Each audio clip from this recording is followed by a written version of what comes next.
खन्थाइनि मुं हांमा थाबाय रजे नोंखौ लोगो हमनो। खौनि देंखोआ फोजाफैदोंब्लाबो हायासै नोंखौ लोगो हमनो। नोंनि खोथा होनाय बायदि जायासै सैनाय लामानि लांगोना बारनो हायासै।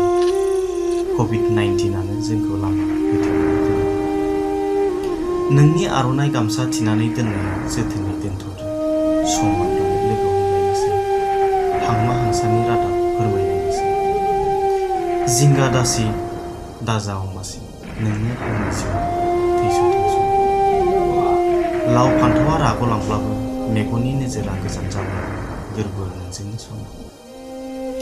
बैसागु बोथोरा बारग'लांब्लाबो नोंखौ लोगो मोनाखैब्लाबो जों सानैनि मोजां मोनलायनाया फैमाल थाङा।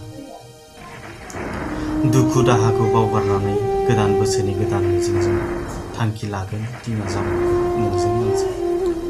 खिलिजेननाय गोथां बिलाइफोरबायदि जोंनि हास्थायनायाबो इयुन संसारनि लैथोआव अराय गोजोनै दावबायलांगोन। नाथाय जोंनि थांखि लानाया हांमासो थासिगोन नामा? आसा थाबाय देग्लाय बैसागुआव रंजानो। खाम सिफुं जथा सेरजानि देंखोजों गोसो थोनाय मोजां मोननायनि मेथाइ रोजाबनो हायलालाय हुइलालाय मोसानो। नोंखौ सानै सानैनो आं गावखौनो बावगोमादों।